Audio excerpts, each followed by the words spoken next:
අනුන් පරද්දන එක නෙවෙයි ජීවිතය. අපි දන්නකො මේ තරුණ කාලේ ආදර සම්බන්ධයක් බිඳ වැටුණා කියලා. 5 දෙනෙක් ඉන්න පවුලක 4 දෙනෙක්ගේ මිනී වලට කරනවා. ලෝකේ දියුණු වුණු අර 5 දෙනත් හඳට ගිය 5 දෙනත් එතනදී පිපුරුවනම් අයිබෝන්. ඉතින් මේ විදිහට ආරම්භ වෙන්නේ අපේ සාකච්ඡාවේ දෙවැනි කොටස. අද අපිත් එක්ක අපේ සාකච්ඡාවට එකතු වෙලා ඉන්නවා වෙනද වගේම බුදුදහම බෞද්ධ දර්ශනය ගැන විශාල දැනුම් සම්භාරයක් තියෙන හරි සුවිශේෂී වෙනස්ම දැක්මක් තියෙන හරි අපූර්ව ආරාධිතෙක්. මම හුව මෙහෙම හඳුන්වලා දෙන්නම්. අමාතර විවරවිය සදහම් පදනම ජාතික සහ ජාත්‍යන්තර සංවිධායක සහ අග්‍රලංකා සංවිධානයේ නිර්මාතෘ නමින් පද්ම උදේශාන්ත ගුණසේකර මහතා. අයිබෝන්. අයිබෝන් දර්ශී. හරි. ඉතින් මම මුලින් සඳහන් කරා මේ අපේ සාකච්ඡාවේ දෙවැනි කොටස කියලා. අපි කතා කර හිටියේ තරුණ පරපුර සහ මේ වර්තමානයේ තාක්ෂණය මේ දේවල් එක්ක කොහොමද ධනාත්මක ආකල්පයන් කියන දේවල් ගොඩනගන්නේ කියලා. ඉතින් ඒ කතාබහේදී මට හිතුණා මෙන්න මෙහෙම ප්‍රශ්නයක් ඔබ වෙතට යොමු කරන්න. අපි දන්නවා වර්තමාන සමාජයේ මේ තරුණ පරපුර සාර්ථකත්වයට යන්න හරි කැමතියි. ඇත්තටම මේක හරි සතුටුදායක කාරණයක්. මොනයම් හෝ විදිහකින් සාර්ථකත්වයේ කරා වුන් ළඟා වෙනවා. ඉතින් මේ විදිහට සාර්ථකත්වයට යද්දී මේ තරුණ පරපුර හරිය අකමැති අසාර්ථකත්වයේ කියන දේ බාර ගන්න. පරාජය කියන දේ බාර ගන්න. පෞද්ගලිකව මම හිතන්නේ මේ මම තරුණියක් විදිහට මම ආශ්‍රය කරනවා තරුණ පරපුර. එතකොට මමත් තරුණියක්. ඉතින් එතකොට අත්දැකීම් එක මම දන්නවා අර විවේචන කියන දේවල් බාර ගන්න හරි බයයි. පරාජය කියන දේ බාර ගන්න හරි බයයි. අකමැති. පීඩනය දරා ගන්නම බෑ. ඉතින් එහෙම තත්ත්වයක් තුළ කොහොමද ධනාත්මක ආකල්ප අපි ඇති කරගන්නේ? මේක ඇත්තටම මම හිතනවා කාලෝචිත කාරණාවක් වෙයි මේ වර්තමාන සමාජය තුළ. මම හිතනවා ඒ ගැන පුළුල් සාකච්ඡාවක් අපිට කරන්න පුළුවන් වෙයි කියලා. මම මෙහෙම ප්‍රවේශයක් ගන්නවා. හරි ගැඹුරු ප්‍රශ්නයක්. ඇත්තටම මේ රටේ විද්වතුන්, සාහිත්‍යවේදීන්, විද්‍යාඥයන්, අධ්‍යාපනඥයන්, මේ රටේ දේශපාලඥයන්, නායකයන්, ඒ කියන්නේ ඉතිහාසිකවුත් පඬිතුයන්. ඉතිහාසිකයෝ එහෙමනේ. ඒ ඔක්කොම එකතු වෙලා ඒ කියන්නේ රජ කාලේ නම් බමුණු එකතු වෙලා අහන්න ඕනේ, බමුණු එකතු වෙලා විද්වත් සභාවක් වාඩි වෙලා විමසන්න ඕනේ ප්‍රශ්නයක් ඕක ඇහුවේ. ගැඹුරු ප්‍රශ්නයක්. අද කාලේ නම් විද්‍යාර්ථීන්, ආර්ථික විද්‍යාඥයන්, දේශපාලන විචාරකයන්, ඒ කියන්නේ ලෝකයේ ගැන එන අභියෝග ගැන think tanks වල දැන් ඇමරිකාවේ තියෙනවා think tank department එකක්. අපිට නෑ හැබැයි ලංකාවේ නෑ. අපිට තියෙන වාරි මාර්ග අමාත්‍යාංශය, අධ්‍යාපන අමාත්‍යාංශ, සංස්කෘත අමාත්‍යාංශ, හෝම අමාත්‍යාංශ ටිකනේ තියෙන්නේ. අපිට නෑ think tank department එකක් නෑ. ඒකට වෙනම හිතන කට්ටියක් ඉන්නවා. ඇත්තටම කියන අග්‍රලංකා කියන මේ ජාතික සංවිධානය අනිවාර්යෙන් කොළඹ ස්ථානයක මෙහෙම තැනක් හදන්න මගේ බලාපොරොත්තුවක් තියෙනවා. ඒ කියන්නේ ඒගොල්ලෝ හිතන අය. යම් විෂයන් ගැන හිතන අය, කල්පනා කරන අය, සැලසුම් කරන අය, නිර්මාණ කරන අය, දැක්මක් හදන අය, දර්ශනයක් හදන අය, ගැඹුරු දැක්මක් තුල වැඩ කරන්න කැමති අය. හැබැයි නිර්මාණශීලී, හරි සෞන්දර්යවාදී, ආදරණීය මිනිස්සු, මානවවාදී, ඒගොල්ලෝ ධර්මයේ තිබෙන සීල සමාධි ප්‍රඥා වඩන අය. එහෙම නැත්නම් සිහියෙන් ඉන්න අය. සතිය විරිය වඩන අය. හැබැයි නව ලෝකේ දකින්න අය, විද්‍යාව දන්නෝ, තාක්ෂණය දන්නෝ, ලෝකේ අතැඹුලක්සේ අර ලෝකයේ විෂයන් අතැඹුලක්සේ දකින්න පුළුවන් මිනිස්සු ටිකක් ඕන මේ රටට. ඉතින් එන්න එහෙම බැලුවම මේ කතාවේ එන ඔබ අහන ප්‍රශ්නේ තමයි අපේ බලාපොරොත්තුව තමයි මානසිකව ඇද වැටෙන දරුවෝ ධනාත්මක ආකල්ප කියන දේ ප්‍රායෝගිකව ඒගොල්ලන්ට උගන්වන්න ක්‍රමයක් හදන්න ඕනේ. මොකක්ද කියලා. ඒ කියන්නේ දරුවන්ට උගන්වන්න ඕනේ කොහොම හරි ක්‍රමයකින් අනුන් පරද්දන එක නෙවෙයි ජීවිතය තේමාව වෙන්න ඕනේ. ඒ කියන්නේ ඒ දරුවන්ට පුහුණු කරන්න ඕනේ වැටි නැගිටින විදිය කියලා දෙන්න ඕනේ. ඒ කියන්නේ විරිය සතිය උගන්වන්න. ඒක ධර්මයේ කියන්නේ විරිය, සතිය කියන්නේ සිහිය පිහිටවන විදිහ. කොහොමද වීර්යවන්තව අදිෂ්ඨානශීලීව අරමුණු කරා යන්නේ? ඒ කියන ඒ ගුණාංග පුරුදු කරොත් විභාගයක් අසමත් වුණත්, ව්‍යාපාරයක් වැටුණත් ඒ දරුවා ආපහු නැගිටිනවා. ඒ කියන්නේ ඒගොල්ලෝ අනිත්‍ය දන්නව, එතකොට දුක දන්නවා, අනාත්ම දන්නවා. දැන් උදාහරණයක් හැටියට තරුෂී දැන් මට අද මගෙත් එක්ක වැඩ කරන අපේ ආයතනයක බොහොම තරුණ කෙනෙක් හම්බුණා. එයා යම්කිසි ප්‍රශ්නයකින් දුක් වෙනවා. හරිද? ඒ කියන්නේ ආයතනික ප්‍රශ්නයක් දුක් වෙනවා. මං ඇයට කිව්වේ, එතුමියට කිව්වේ, ඒ මහත්මියට කිව්වේ දැන් වෙච්ච දේ ඉතිහාසයට ගියා. එයා ඒ කියන්නේ ඒක ආයෙ අපිට ගන්න බෑ. ඒකට නැවත ගන්නෙ කොහොමද? ගන්න පුළුවන් මනසෙන්. වද විවි, දුක් වේවි, ඇද වැටි, කඳුළු සලසලා අතීතේ ගේන්න පුළුවන්. හැබැයි අතීතේ එනවද? එන්නේ නැහැ. අපි දන්නකො මේ තරුණ කාලේ ආදර සම්බන්ධයක් බිඳ වැටුණා කියලා. ප්‍රේම සම්බන්ධයක් බිඳ වැටෙනවා. එහෙම නැත්නම් අම්මා නැති වෙනවා. තාත්තා නැති වෙනවා. යාළුවෝ ඉන්න කොල්ලා නැති වෙනවා. කෙල්ල නැති වෙනවා. මම මේ භාෂාවෙන් කතා කරන්නේ. ඒ නැති වෙනවා. එක්ක මැරෙනවා. එකට යනවා බයිසිකලේ තරුණිය ප්‍රේමවන්තයා ඉතිරි වෙලා ප්‍රේමවන්තී මැරෙනවා. මොකද කරන්නේ? දැන් ඒක අතීතයට අයිති වෙනවා. දැන් පුරුදු දුකයි වේදනායි ඔක්කොම හරිය විඳලා ඔක්කොම කරලා පුරුදු වෙලා. එතනින් එහාට ජීවිතය ගැන හිතන්න ඕනේ නැද්ද? හිතන්න වෙනවා. ඒ කියන්නේ මම මේක සරලව මෙහෙම කියන්නම්. ධර්මානුකූල කතාවක් මේක බණ කතා ගොඩාක් තියෙනවා මේකට. සමත විදර්ශනා භාවනා සහිත මේ තේරවාදී මහාවිහාරීය දර්ශනය තුල ඕනතරම් භාග්‍යවතුන් වහන්සේ මේ අනිත්‍ය ස්වභාවය, දුක්ඛ ස්වභාවය, අනාත්ම ස්වභාවය සූත්‍ර පිටකේ සූත්‍ර ගණනාවක් කියලා තියෙනවා. දැන් ඒක කතා කරන්න අවශ්‍ය නැහැ මේ වෙලාවේ. නමුත් මෙහෙම කිව්වොත් දැන් සරලව කිව්වොත් මේ තරුණ දරුවන්ට අම්මා තාත්තට මෙහෙම තේරෙන්න පුළුවන්. අපි හිතන්න පවුලේ 4 දෙනෙක් ඉන්නවා කියලා. තරුෂිගේ පවුලේ කී දෙනෙක් ඉන්නවද? අම්මයි අම්මයි අප්පච්චි අක්කා මම මල්ලි. එතකොට 5යිනේ. 5යි. රයිට්. මං තරුෂිට ඔන්න දැන් කියනවා ඒ කාරණේ තරුෂිගේ අම්මත් තාත්තත් බලාගෙන ඇති, තරුෂිගේ අයියා බලාගෙන ඇති නේ? අක්කා තරුෂිගේ මල්ලිත් බලාගෙන ඇති. දැන් ඔබ පවුලේ කවුරු හරි එක්කෙනෙක් මරණ 4කට කරගහනවා. ඉතිරි කෙනා තනියෙන් තමයි මැරෙන්නේ. නැද්ද? ඒක නෑ කියලා කියන්න පුළුවන්ද? මගේ පවුලෙත් එහෙමයි.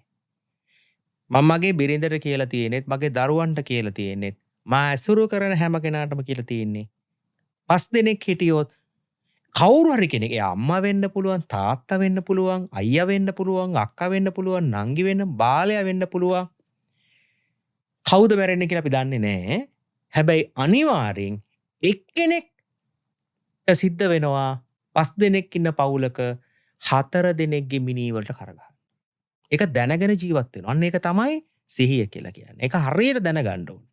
ඒතකොට අපේ ජීවිත අනිත්‍ය ස්වභාවය, දුක්ඛ ස්වභාවය, අනාත්ම ස්වභාවය අපි දැනගන්න ඕනේ.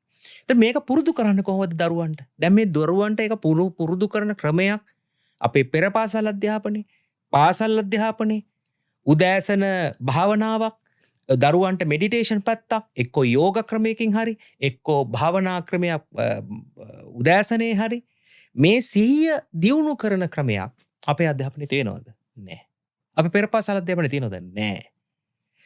නමුත් අද තේරවාදී බෞද්ධ අධ්‍යාපනයේ නැති වෙනත් රටවල් වල මෙඩිටේෂන් වලට දැන් ඇවිල්ලා තියෙනවා. ඒ කියන්නේ බටහිර ලෝකේ විද්‍යාවේ දියුණුවේ ඇමරිකන් නාසා ආයතනයේ ඇමරිකානු think tank department එක දැන් පර්යේෂණ කරනවා. හඳට ගියලා ළඟදී ගියානේ හඳට. දැන් හඳට ගිහිලා මොකක්ද ඒගොල්ලෝ බලන්නේ? මේ පෘථිවියෙන් එහා ලෝකයක් ජීවත් වෙන්න පුළුවන්ද කියලා බලනවා. ඊට එතනට ගිහිල්ලා මොකද්ද කරන්නේ? ඊට පස්සේ ආයි බලයි අඟහරු වලට යන්න. අඟහරු ගිහිල්ලා බ්‍රහස්පති වලට යන්න. ඔහොම අලුත් සියවසේ ඔය ඇල්ෆා බීටා කියන පරපුර එනකොට සමහරට හඳටත් ගිහිල්ලා අඟහරු වලට යන්න ප්ලෑන් කරයි. මොකද්ද ඊට පස්සේ අනාගතේ? හරි ඔක්කොම හොයයි. නමුත් මම මේ කියන ප්‍රශ්නේ සදාකාලිකයි. ඒ කියන්නේ මේ අනිත්‍ය දුක්ඛ අනාත්ම తত্ত্বය උගන්වන්න තාක් ආවර්තිතා වගුව වෙනුවට බුදුදහමේ තේරවාදී බුදුදහමේ භාග්‍යවතුන් වහන්සේ අපේ ලෝකේ බිහුණු විශිෂ්ට දාර්ශනිකයා කියපු දෙයක් තමයි සුද්දාෂ්ටක ගැන. ඒක දැන් කතා කරන්න වෙලාවක් නැහැ. අපේ අධ්‍යාපනයේ ධර්මයේ සඳහන් මේක පසුව අපි කතා කරු සුද්දාෂ්ටක මොනවාද කියලා. ඒක කියලා දුන්නා නම් මේ රටේ කොල්ලෝ කෙල්ලෝ ලෝකේ දකින්න ගන්නවා. මේ ඒක කියන්නේ පදාර්ථයේ ආවර්තවගෙන් කියන්නේ පදාර්ථයේ ස්වභාවයනේ. මේ ලෝක ස්වභාවයනේ. බුදුරජාණන් වහන්සේ ඊට වඩා 100ක් කෝටියක් එහාට ලෝකේ දැකලා කියලා තියෙන්නේ. ඒතකොට මේක දනවන ක්‍රමේ මොකක්ද? දැන් මම මෙහෙම කිව්වටත් මේක අහන්නේ නැහැ. එහෙනම් කොහොමද මේක කියලා දෙන්නේ? කොහොමද? නාට්‍ය ස්වරූපයෙන්, කාටුන් ස්වරූපයෙන්, ගීත ස්වරූපයෙන්, අලුත් තාක්ෂණික මෙවල වලින්, ක්‍රීඩාවෙන්. ඒ කියන්නේ අලුත් ජෙන්සි පරපුරත් එක්ක, ජෙන් ඉසඩ් පරපුරත් එක්ක, නැත්තම් ජෙන් ඇල්ෆා පරපුරත් එක්ක, අනාගත ජෙන් බීටා පරපුරත් එක්ක වැඩ කරන්න පටන් ගන්න ඕන අපි. මේ කතාව පටන් ගන්න ඕන. මම එක කතාවක් කියන්නේ ඉන්දියාවේ පර්ශනයක්. මගේ තරුණ ව්‍යවසායකයෙක් ඉන්නවා. ඇත්තටම එයාගේ නම සුදේශ් නන්දසිරි මහත්මයා. එතුමා තමයි කිව්වේ. එයා තමයි ශ්‍රීලෝන් වේස් මැනේජ්මන්ට් කියන කම්පැනි ඩිරෙක්ට් MD. තාම ප්‍රබල ව්‍යාපාරයක් ලංකාවට ගෙන අප ඉන්නේ. අනාගත දවසක මමගේ වැඩසටහනකට එයා එනවා. ඒ නිසායි මේක කල්තියක් කියන්නේ. එයා ලෝක සමුළුවක කාරණා ටිකක් මට පේනවා. මම ඒකට වසා එක පර්යේෂණ කරා. දැන් ඉන්දියාව කල්පනා කරනවා මේ ජෙන් ඇල්ෆා ජෙන් බීටත් එක මොනවද කරන්නේ? ජපානයේ කල්පනා, චීනයේ කල්පනා කරනවා. ඇමරිකාව කල්පනා කරන කොහොමද වැඩ කරන්නේ ඒගොල්ලොත් එක්ක? ඔගොල්ලෝ දන්නවද? අද ඉන්දියාව වැඩේ අත ගහලා තියෙන්නේ. ඒගොල්ලන්ගේ ෆිල්ම් එකක් වුණත් දරුවෝ මොනවද තියෙන්නේ? වීරත්වය. ශාරුක් ખાන් රඟපානකොට, අජේ දෙව්ගන් රඟපානකොට, කමලාසන් දකුණු ඉන්දියාව රඟපානකොට, ඔය දකුණු ඉන්දියාව තමිල්නාඩුවේ අලුතින් පත් වුණු විජය, තලපති විජය ඒගොල්ලෝ මොනවද තියෙන්නේ? වීරත්වය, ජාතිකත්වය, අභිමානය, මව්බිමේ අභිමානය, ආදරේ වුණත් තියෙන්නේ අභිමානයත් එක්ක ලියලා තියෙන්නේ. සෙනෙහස වුණත් නේද රටත් එක්ක. ගහගත්තත් රටත් එක්ක තියෙන්නේ. හරිද? රට අතහැර, සංස්කෘතිය අතහැර, ජාතිකත්වය අතහැර, උරුමයන් අතහැර ඒගොල්ලෝ කිසිවක් කරන්නේ නැහැ. එතකොට මේ අනාගත පරපුරක මොකද්ද කරන්නේ? මට එක තොරතුරක් තියෙනවා. ඉන්දියාවේ තියෙන ව්‍යවසායකයෝ ඔක්කොම එකතු වෙලා සාකච්ඡාවක් කරලා තියෙනවා. අනුත් පරපුරත් එක්ක මොකද කරන්නේ? ඒගොල්ලෝ කල්පනා කරන්නේ කොහොමද? මිලියන් කෝටි ගණන් වල ඉන්දියාවේ දුප්පත් මිනිස්සු කානවල ඉන්නවා. තරුණ දරුවෝ සීසී කඩ ඉන්නවා. ඉගෙන ගන්න විදිහක් නැහැ. වතුර වීදුරුවක් නැහැ. කණ්ඩ දෙයක් නැහැ. ඉට්ලි කෙඩියකින් කාලා ජීවත් වෙන දවසම. එහෙ ඉන්න කෝටිපති ව්‍යාපාරිකයෙක් ඉන්නවා. මං මේ නම කියන්න මට දැන් මේ වෙලාවේ මූලාශ්‍රය ගෙනාවේ නැහැ. අනාගත දවසේ කියයි. ඒගොල්ලෝ ප්‍රොජෙක්ට් එකක් දෙනවා. මිලියන 20ක් ඉට්ලි හදනවා දවසකට. මොකටද? අර තරුණ දරුවන්ට කන්න දෙන්න. එයාගේ CSR ප්‍රොජෙක්ට් එක ඒක. තේරෙනවද?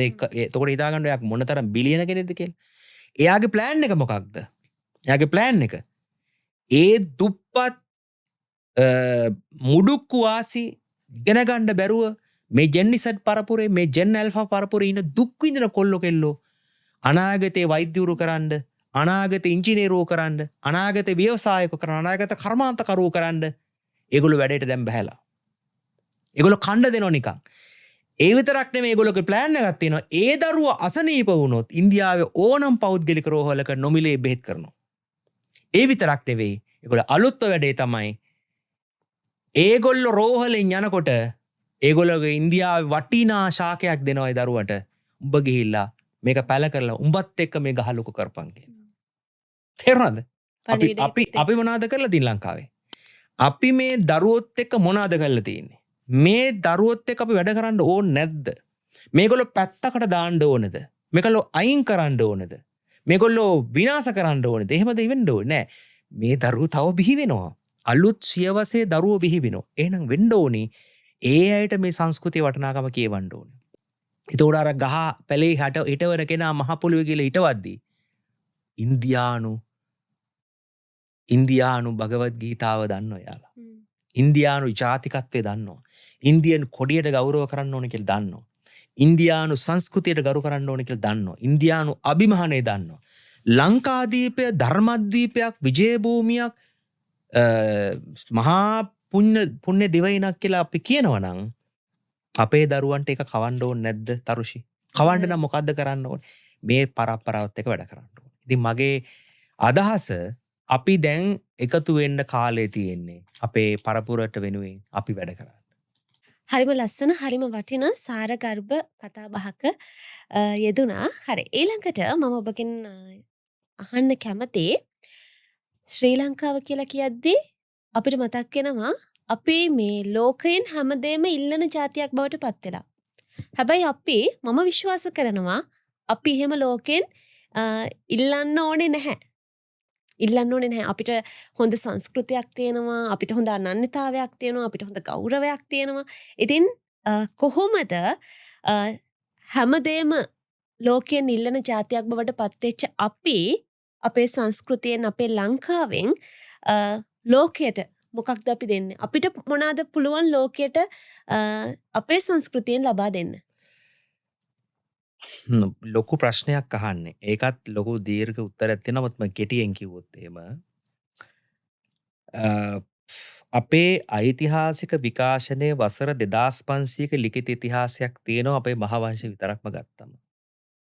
ඉතින් එහෙම ගත්තමත් පුදුමාකාර ප්‍රෞಢ ඓතිහාසික පසුබිමක් අපේ ජාතියට තියෙනවා. දේවානම්පියතිස්ස රජතුමාගේ සිට රාජාවලිය ගත්තොත් රජවරු 194 දෙනාගෙන් රජවරු 128ක්ම රාජ්‍ය පාලනය කළ තියෙන අනුරාධපුර රාජධානිය.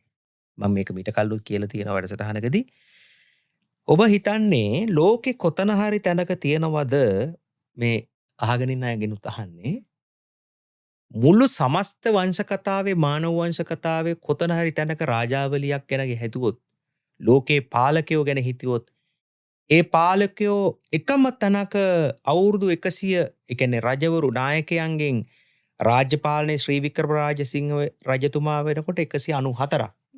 ඒ 194න් 128ක් මගේ කියවීම නිවැරදි නම් 128ක්ම අනුරාධපුර රාජධානියකට කරනවා. ඇයි? ඒක මේ කලින් වැඩසටහනකදී මේ මහාවංශ ප්‍රදීපිකාව ලියපු ඉසුරු වික්‍රමනායක මහතා කිව්ව ලස්සනට අනාගතේ අපි එතුමත් එක්කත් වැඩ කරනවා. එතුමා බලාපොරොත්තු වෙලා ඉන්න මහාවංශ ප්‍රදීපිකාව ලියපු කෘතිය මහා දෙවන්ත කෘතිය ලෝකේ පළවෙනි කෘතිය එතුමා උත්සාහ දරනවා අනාගතයක ඒක ක්‍රීඩා ඩිජිටල් ගේම් එකක් දක්වා ගේන්න. අපි මේ හිතන ලෝකෙට වැඩක් කරන්න. එතකොට ඇයි කියලා යාගෙන් අහුවට පස්සේ යා කිව්වේ හරි ලස්සන උත්තරයක්. ඒ කියන්නේ භාග්‍යවතුන් වහන්සේ දාලා යන්න බැරි කම කියලා. ඇයි? ද්‍රෝණයක් ධාතුන් වහන්සේ වඩා හිඳුවා උතුරට හිසලා දකුණට පයලා බටහිරට මුහුණලා භාග්‍යවතුන් වහන්සේගේ මුවකමල විහිදා බටහිර වාහල් කඩේ අදත් පහන් දැල්වෙනවා කියලා අපේ මහාවංශ අටුකාව ටීකාවේ කියනවා. ඔය භාතිකාබේ රජුරු එක වෙලාවක දෙවිවරුන්ගෙන් ඉල්ලලා තියෙන මහරහතන් වහන්සේලාගෙන් ඉල්ලලා තියෙනවා ඍද්ධි බලය පාවිච්චි කරලා ඇත්තට මහරහතන් වහන්සේලා උදව් වෙලා තියෙනවා. ඒ ඇතුලේ පෙනෙන පහන් බලන්න යන්න රජුරවන්ට ශ්‍රද්ධාවක් ඉතිලා දෙනවා. ඉතින් අතෙන් අල්ලගෙන අටුවාවේ තියෙන අතෙන් අරගෙන මහරහතන් වහන්සේලා රජුරු එක්ක මේ උන්වහන්සේලාගේ තියෙන අභිඥා බලය භාවනාවේ තියෙන අතිශය බලය 이르දි බලයෙන් ඇතුලේ ධාතුන් වහන්සේලා ඒ පහන් පත්තු කරපු සුවඳ විහිදෙන ධාතු ගර්භය පෙන්වුවා කියලා කියනවා අටුවාවේ.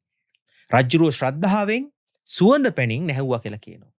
ඒ කියන්නේ අර භණ්ඩාගාරයේ තියෙන සුවඳ රත් හඳුන් තල ගල ගාලා උර ගාලා ඒ තලපයක් හදලා මහා සෑයේ කොත්වලල් දක්වාම තලපය සිනිඳු තලපයක් ලෙස මහා සෑය අලවා සිනිඳු පිච්චමල් සුවඳ පිච්චමල් නටුවෙන් අලවා මුළු මහා සෑය මලින් වහලා සුවඳ පැන් බටහිර වාහල් කඩනොත් උතුරු වාහල් කඩේ බටහිර වාහල් කඩේ හා නැගෙනහිර වාහල් කඩේ තියෙන ඔරුවල කියන්නේ පොකුණු වලින් ජල ස්නානය කෙරෙව්වා කියලා මහා සෑය.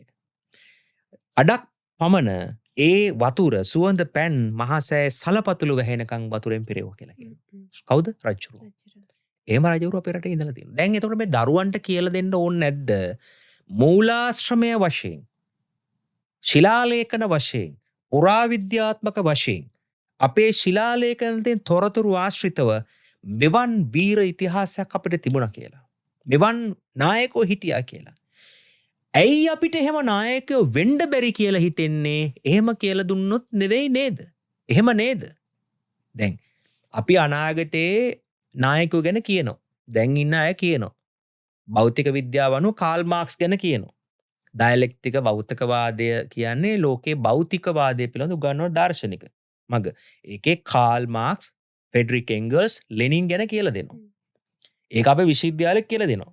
හැබැයි අපි කවදාවත් කියලා දෙන්නේ නැහැ. මේ මහා දර්ශනය කියලා දුන්නු භික්ෂුන් වහන්සේ බුදුරජාණන් වහන්සේගේ ඒ 80 මහා ශ්‍රාවකයෝ සහ ඒ මහරහතන් වහන්සේලාගෙන් පැවතෙන ගුණ සම්පන්න විනයගරුක මනසෙන් උසස් අධ්‍යාත්මෙන් උසස් ඒ પરම්පරාව ගැන කියලා දෙන්න ක්‍රමවේදයක් අපේ ලෝකේ නැහැ. අඩු ගානේ අපේ පාසල් අධ්‍යාපනයේට සූවිසි මහා ගුණේවත් නැහැ. ඒ කියන්නේ බුදුරජාණන් වහන්සේගේ තියෙන අසම සම සූවිසි මහා ගුණේවත් රේරුකාණ චන්ද්‍රවිමල හාමුදුරු ලියපු පොතවත් පාසල් අධ්‍යාපනයේ බුද්ධ ධර්මයේ නැහැ. මම දන්නේ නැහැ දැන් තියෙනවද කියලා මම දන්නේ නැහැ. අලුත් මේක මට සමා වෙන්න ඕනේ. මේ රටේ අධ්‍යාපන ඇමතිතුමත් සමා වෙන්න ඕනේ. අධ්‍යාපන ලේකම්තුමා සමා වෙන්න ඕනේ. එහෙම නැත්තම් එහෙම නැහැ. මම හිතනවා නැහැ කියලා. හෙට සංවාදයක් කරමු තියනවා නම්. ඒක ප්‍රශ්නයක් නැහැ.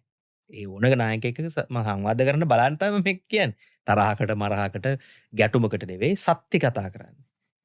නෑ. එතකොට කොහොමද තේරවාදී බෞද්ධ රටේ තේරවාදය තිබුණු මුදුන් මල්කට තියෙන වාම දළදා වහන්සේ තියෙන දකුණු දළදා වහන්සේ තියෙන ද්‍රෝණයක් ධාතුන් වහන්සේ තියෙන මහා සෑය තියෙන භූමියේ මේ රටේ ඒකවත් උගන්වන්න නැත්තම් දරුවන්ට උගන්වන ක්‍රමයකුත් හදන්න නැත්තම් ඒකට නව අධ්‍යාපන ක්‍රමවේදය ඇතුළෙත් මොන හරි අවස්ථාවක් හදන්න නැත්තම් අලුත් ප්‍රවේශ ඒවට තාක්ෂණය මුසු කළ මොන හරි දැන් නව අධ්‍යාපන නිර්දේශවල තියෙන්නේ ගොඩක් දුරට අත්දැකීම් ලබන්නේ දරුවන්ට හදන්න.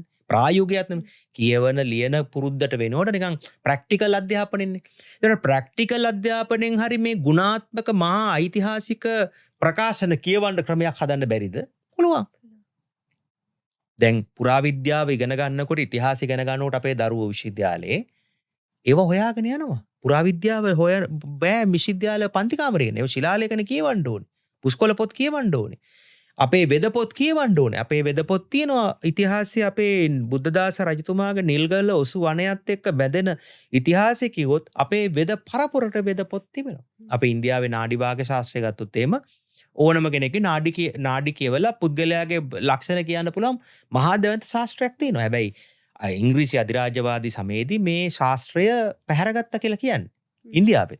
අපෙත් එහෙම ශාස්ත්‍ර එහෙම නැති වුණා. ඒ පෘතුග්‍රීසි ඉංග්‍රීසි ලන්දේසි ඉංග්‍රීසි යුගයේ වසර 453 කාලේදී අපිට ඒ ජාතික උරුමයක් නැතුව ගියා. අපේ ඇද්දලා අපේ ගහකොළ අපේ පරිසරයේ සතාසිව්පාව අපිට තියෙන සංස්කෘතික උරුමයක් නැතුව ගියා. එතකොට මේවා අපිට කියලා දෙන්න ඕන නැද්ද දරුවන්ට? මං අහන ප්‍රශ්නේ කියලා දෙන්න. කවුරු හරි මේවා කියලා දෙන්න මොකටද? කවුරු හරි නවීන ලෝකේ ජීවත් වෙන්න තාක්ෂණය ඕනේ, ඉංජිනේරු විද්‍යාව ඕනේ, පරිගණක විද්‍යාව ඕනේ, මේවා ඕනේ කියලා කියයි. හැබැයි ඒවා ඉගෙන ගත්තට ඇමරිකාවත් දුක් විඳිනවා නම් ඒවා උගන්නපු ඒගොල්ලෝ හදටත් යන ගමන් රොකට් එකක් අරන් යනවා අඟහරුත් යන්න හිතන ගමන් අද ඒ ඇමරිකානුවා මෙඩිටේෂන් හොයනවා. අද ඒගොල්ලෝ යෝග භාවනා හොයනවා. ඉන්දියාවට එනවා අපේ රටට එනවා භාවනා කරලා මනස දියුණු කරන ක්‍රමයක් ඒගොල්ලන්ට නැහැ. ඒ නිසා තමයි නවසීලන්තේ හිටපු ගමන් වෙඩි තියෙන මිනිස්සු හම්බෙන්නේ. ඇමරිකාවේ එක පාරම පාරවල 150 200 මරණව තුවක්කු අරගෙන. ඒ මරපු හේතුවක් දන්නේ නැහැ. තේරුණා මරපු මනස දියුණු නැහැ. විද්‍යාව දියුණුයි මිනිහා දියුණු නැහැ. විද්‍යාව දියුණුයි ලෝකයේ දියුණුයි කියලා හිතනවා. හැබැයි විද්‍යාව හසුරවන මිනිහා දියුණු. ඒ නිසානේ ඉරාන ඉරාක යුද්ධෙදී දෙකොල්ලෝ ගහගනිද්දී නැත්තම් ඉරානයේ ඇමරිකාවයි ගහගද්දී මනුෂ්‍ය ගුණධර්ම තියෙනවද කොතනවත්? නැහැ. විනාශ කරනවා විනාශ කරා. එතන දරුවෝද මැරෙන්නේ, පෙරපාසල් දරුවෝද මැරෙන්නේ, නැත්තම් මිනිස්සුද මැරෙන්නේ වැඩකට නැහැ. මං කියන්නේ මේ කිසිම රටක් පැත්තේ ඉඳන් නැතුව මම කියන්නේ. ඒකට ඒගොල්ලෝ ගාව නැහැ. ඒගොල්ලෝ විද්‍යාවෙන් හොයාගත්ත රොකට් ලොන්ච් අරක මේක හොයාගත්ත නවීන න්‍යෂ්ටික යුද ආයුධ ඔක්කොම හොයාගත්තා ලෝකේ නසන්න. විද්‍යාව දියුණුයි. හැබැයි ලෝකේ විනාශ වෙනවා. මනුෂ්‍ය ගුණ ධර්ම නැහැ. සතාසිව්පාව පිළිබඳ ආදරයක් කරනවත් නැහැ. ගහකොළ පිළිබඳ ආදරයක් නැහැ. මට මතක් කරන මයිකල් ජැක්සන් Earth Song එක ලියපු. Earth Song එක ලෝකෙට කියපු. මොකද්ද කරේ? මයිකල් ජැක්සන්ගේ ෆිල්ම් එකක් දැන් ඇවිල්ලා තියෙනවා. මම හිතන්නේ මම තරුණ දරුවන්ට ආරාධනා කරනවා මම ධර්මයේ තුල ඉන්නේ. හැබැයි මයිකල් ජැක්සන් අපේ පරම්පරාවේ විශිෂ්ට පොප් ගායන ශෛලියේ king of pop නේ පොප් ඇමරිකාවෙන් බිහිපුතු අද යාගේ මුණුබුරෙක් වන දරුවෙක් රඟපාන්නේ. බලන්න මම චිත්‍රපට බලන්න උනන්දු කරනව නෙවෙයි. ලෝකේ බලන්න මේවා. මයිකල් ජැක්සන් මොකක්ද Earth Song එකෙන් කිව්වේ? ඒක පුදුම විදියට කිව්වා මේ පරිසර විනාශය, ගහකොළ විනාශය. හරිම දුකෙන් ඒ ගීතේ ඉදිරිපත් කළ අලුත් රිද්ම් එකෙන්. එයාම හොයාගත්ත නර්තන ශෛලියකින්. ඒ කාලේ තරුණ කොල්ලෝ කෙල්ලොන්ට වශී වෙන විදිහට එක කරා. අද සංගීතෙදි එහෙම අය බිහි වෙන්න ඕනේ නැද්ද? අද කොල්ලෝ කෙල්ලෝ එහෙම බිහි වෙන්නේ නැද්ද? අද නාට්‍යකරුවෝ බිහි වෙන්න ඕනේ නැද්ද? අද එහෙම චරිත බිහි වෙන්න ඕනේ. සිනමාවේ නාට්‍යකරණයේදී ඉතිහාසඥයෝ බිහි වෙලා අලුත් පරපුරත් එක්ක වැඩ කරන්න ඕනේ. ඉතින් මගේ ප්‍රාර්ථනාව අන්න එහෙම ලෝකෙකට අග්‍ර ලංකා මේ ජාතික සංවිධානය එවැනි ප්‍රවේශයක් ඇති කරන්නට මම පළවෙනි වතාවට මේවා ගැන කතා කරන්න නිහඬ වැඩ කරා. ඇත්තම කියනවා නම් නිහඬ වැඩ කරා කියන්නේ ඔබ ඇසුවත් නැතත් මම කියන්න ඕනේ මේ රටේ අයට අපි සාකච්ඡාව අවසන් කරන නිසා. මා ශ්‍රී ලංකා පාර්ලිමේන්තු මන්ත්‍රීවරයෙක්. එතකොට මං හිටියේ පාර්ලිමේන්තුවේ. 2004 ඉඳන් පාර්ලිමේන්තුවේ හිටියා. හිටපු පක්ෂ කටා මං වැඩක් නැහැ ඒවා දාලා නැහැ. මං දේශපාලන සමුගත්ත කෙනෙක් දැන්. එතකොට මං පාර්ලිමේන්තුවට ආවේ සල්ලි බලය ධන බලය නිසා නෙවෙයි. උත්සාහයෙන් ඒ හිතුණා යුක්තිය සාධාරණත් වෙනුවෙන් රට වෙනුවෙන් වැඩ කරන්න ඕනේ කියලා මං වැඩ කරා. කිසිදු වංචාවක් දූෂණයක් නාස්ති කරපු නැති අල්ලපු ගහේ මල්ලත්තක හැදෙන මල් ටිකක්වත් හොරෙන් කඩපු නැති වෙනිහෙකට මගේ මොකද්ද අනුන්ගේ දේ සොරෙන් ගන්නේ නැති සිල්පදය හොඳින්ම රැක්ක කෙනෙක් හැටියට බය නැතුව ඒ සීලේ මැරෙනකම් මම රකින්නවා. මරණ මංචකේ ඒ සීලේ රකින්නවා. ඉතින් ඒ නිසා මම හිතුවා මම දේශපාලනය කරනවට වඩා එළියට ගිහිලා අධ්‍යාත්මික සමාජ ව්‍යාපාරයක් හදන්න මැදිහත් වෙන්න ඕනේ කියලා. ඒ නිසා මම ඔක්කොම අතහැරියා 2020 දී. අධ්‍යාත්මික සමාජ ව්‍යාපාරයක් හැදීමේ පරමාර්ථයෙන් තමයි පූජනීය මගේ ගුරු හාමුදුරුවෝ බලංගොඩ රාද ස්වාමීන් වහන්සේ. ඒ වගේම නාවුවේනේ මම මේ වෙලාවේ මතක් කරන අඟුල්කමේ අරේනන්ද ස්වාමීන් වහන්සේ අපිට භාවනා කමටහන් උගන්වපු. ඒ වගේම කිරියුරේ ධම්මානන්ද ස්වාමීන් වහන්සේ. ඒ වගේම රේරුකාණේ චන්ද්‍රවිමල හාමුදුරගේ පොට්ටික. ඒ වගේම අපේ දිද්දෙනියේ නාවුවේනේ නෙළුංගල විහාරයේ වැඩ සිටින මහා විහාරීය ථේරවාදී බුදුදහම රටට දෙන්න විනයදර භික්ෂුන් වහන්සේලා පුහුණු කරන අපේ නුවරඑළියේ ඥානශීල ස්වාමීන් වහන්සේ ඇතුළු මහා සංඝ පරපුර බොහොම ගරු බොහොමනේ සිහිපත් කරනවා. ඉතින් අද දවසෙත් මම අමාදොර විවරේ සදහම් පදන මේ ජාතික හා ජාත්‍යන්තර සංවිධායකවරයා හැටියට වැඩ කරන්නේ සර්වරාත්‍රික බුදුගුණ දේශනාවන් සිදු කරන ලෝකේ එකම භික්ෂුන් වහන්සේ ළඟ මගේ ආශ්‍රය නිශ්‍රේ තියෙන්නේ. තුන්යම් රයක් බණ කියන හාමුදුරුවෝ කියලා රට ලෝකේ දන්නේ. මම හරි ආසාවෙන් සතුටින් මේක කරන්නේ. ඉතින් මේ අග්‍ර කියන කටයුත්තත් එක්කත් පටන් ගන්නෙ අපේ ඓතිහාසික කියවීම සංස්කෘතික කියවීම ඉතිහාසමය කියවීමක් එක්ක රටේ අනාගත පරපුරට එක්ක වැඩ කරන්නයි උත්සාහ කරන්නේ. ඒ කියන්නේ ජෙන් Z පරපුරයි ජෙන් ඇල්ෆා පරපුරයි ජෙන් බීටා පරපුරත් එක්ක වැඩ කරන්න තමයි මගේ උත්සාහය. විද්‍යාව දියුණුව පමණින් මනුස්සයා දියුණු වෙන්නේ නැහැ. මං හිතන්නේ ඒ කතාවෙන් මගේ ඔළුවට ගිය මේ වැදගත්ම කාරණේ ඒක. ඒ වගේම තමයි මේ ඔබතුමාගේ මේ කතාවෙන් මට යම්කිසි දෙයක් මතක් වුණා. අපි මිනිසුන් තනිය යුත්තේ අපි පසුපස යාමට නොව අප හඹා ඉදිරියට යෑමටයි. මං හිතන්නේ ඔබතුමාගේ අරමුණ ඒක. තරුණ පරපුරව ඉදිරියට ගේන්න, තරුණ පරපුරට අවස්ථාවක් ලබා දෙන්න, මේ වටිනාකම් මේ උරුමකම් ගැන කියලා දෙන්න. ඉතින් මං හිතන්නේ මේ ගැන අපිට කතා කරන්න කාල වේලාව මදි. මේ ගැන වෙනමම අපි සාකච්ඡාවකින් කතා බහ කරමු. ඉතින් මේ කතා බහව අවසන් කරන්න මත්තෙන් මම ඔබගෙන් යම්කිසි ප්‍රශ්නයක් අහන්න කැමතියි. සමහර විට මේ වෙලාවේ අපේ මේ සාකච්ඡාවට අහුම්කම් දෙන ඇතමෙක් ඉන්නවා ඇති පීඩනයකින්. තමන්ගේ අනාගතය ගැන අවිනිශ්චිතභාවයකින්. එහෙම නැත්නම් තමන්ගේ වටිනාකම් ගැන සැකෙන්. අපි එහෙම කෙනෙක්ට මේ සාකච්ඡාව අවසානයේ යම්කිසි පණිවිඩයක් ලබා දෙමු. එක දෙයයි දුවේ පුතේ කිසිම දෙයකට බය වෙන්න එපා. මගේ උපතත් ඔබේ උපතත් සිද්ධ වෙන්නේ අහම්බෙන් නෙවෙයි. මේ ඔබ උපන්නේ මහ පොළොවේ වගේ මා උපන්නේත් මේ මහ පොළොවේ.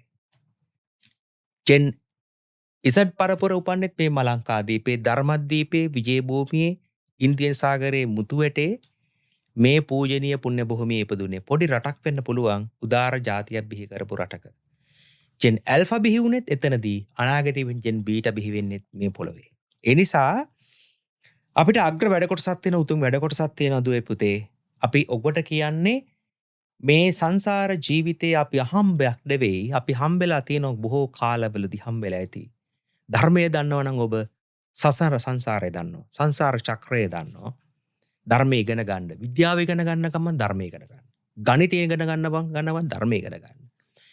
ඉංජිනේරු විද්‍යාව ඉගෙන ගන්න ගමන්, සාහිත්‍ය ඉගෙන ගන්න ගමන්, කලාව ඉගෙන ගන්න ගමන්, අලුත් තාක්ෂණික මෙවලම් ඉගෙන ගන්න ගමන්, IT ඉගෙන ගන්න ගමන්, බොහෝ දේවල් ඉගෙන ගන්න ගමන්, නව ලෝකේ ජය ගන්න ඉගෙන ගන්න ගමන්, තමන්ගේ සිත දියුණු කරන මේ බුදුදහම ධර්මය ඉගෙන ගන්න කියලා මම බොහොම ගෞරවයෙන් ආරාධනා කරනවා.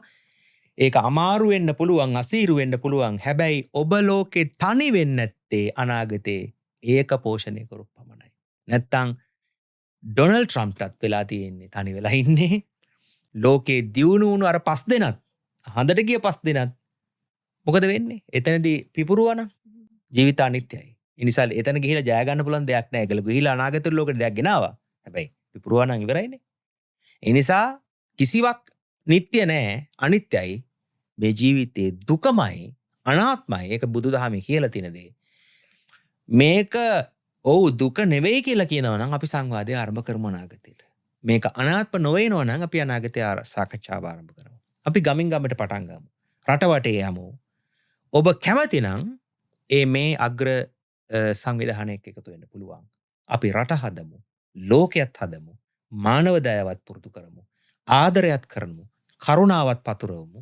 මේ මහ පොළොවට අපි ණය නැති මිනිස්සු වෙමු කියලා මම ගෞරවයෙන් ආරාධනා කරනවා. ඉතින් ඒ සඳහා ඔබ සැමට ගෞරවයෙන් මේ වැඩසටහනේදී මම ආරාධනා කරනවා. ඉතින් අපි ඉදිරියට මේකට අදාළ ක්‍රියාවලියක් රට තුල පටන් ගන්න හිමින් සැරේ පටන් ගන්නවා. හිමින් වතුර දැම්මම, හිමින් පොහොර ටිකක් දැම්මම ගහක් හිමින් හැදෙනවා. අපිට ලොකු ගහක් හදාගන්න ඉක්මනින් ඕනේ නැහැ. හිමින් පැලවලට වතුර දැම්ම මල පැලයක් හදනකොටත් ඒක අත ගන්න ඕනි. මලේ සුවඳ බලන්න ඕනි. වතුර ටිකක් දාන්න ඕනි. වැඩියෙන් දැම්මත් මැරෙනවා. පොහොර වැඩියෙන් දැම්මත් මැරෙනවා. ගහ සාත්තු කරේ නැත්තම් ඒක සවුත්තු වෙනවා. ඉතින් හරි ආරක්ෂාවක් ඇතුව අපි මේ කරමු. මගේ උත්සාහය, අපේ උත්සාහය කණ්ඩායමක් කියන ලොකු කණ්ඩායමක්. අපේ උත්සාහය හිමින් මේ මහ පොළවේ අලුත් පැල බීජ වපුරන්න. ඉතින් ඒ කාලය ඇවිල්ලා තිනවා කියලා මම විශ්වාස කරයි. කරලයි අද මේ වේදිකාවට ගොඩ වැදුනේ. බොහොම ස්තුතියි තරුෂි. ඉතින් මම හිතන්නේ අග්‍ර කියන මේ වේදිකාවේ මූලික අරමුණ මානුෂීය හදවත්වලින් යුත් මනුස්සයන් පිරිසක් ඉදිරියට බිහි කරන එක. ආධ්‍යාත්මය ගොඩනගන එක, මානුෂීයත්වයේ ගොඩනගන එක තමයි මේකේ මූලික පරමාර්ථය වෙන්නේ. ඉතින් එහෙව් වටිනා කියන ආදර්ශමත් චරිතයක් එක්ක කතා බහක නියැලීමට ලැබීම මං හිතන්නේ මමත් ඇත්තටම වාසනාවන්තයි කියලා මං හිතනවා. ඒ වගේම තමයි මම දන්නේ නැති කරුණු බොහොමයක් මේ සාකච්ඡාව තුළදී දැනගන්නට ලැබුණා. ඉතින් මේ කියන වටිනා කරුණු කාරණා රාශියක් අපිත් එක්ක බෙදා හදාගත් ඔබතුමාට බෙහෙවින්ම ස්තුතියි. මම හිතන්නේ මේ කතා බහෙන්, මේ සංවාදයෙන් ඔබ ඔබේ ජීවිතේ යම්කිසි පණිවිඩයක් ගත්තා නම් අපගේ මේ උත්සාහය සාර්ථකයි. එහෙනම් දැනුමෙන් සිත පෝෂණය කරමින්, කරුණාවෙන් ලෝකය දකිමින්, මෙවන් වටිනා කියන සාරගර්භ කතාබහකින්, සංවාදයකින් අපි නැවත දවසකදී හමුවෙමු. ඔබ සියලු දෙනාටම තෙරුවන් සරණයි. තෙරුවන් සරණයි.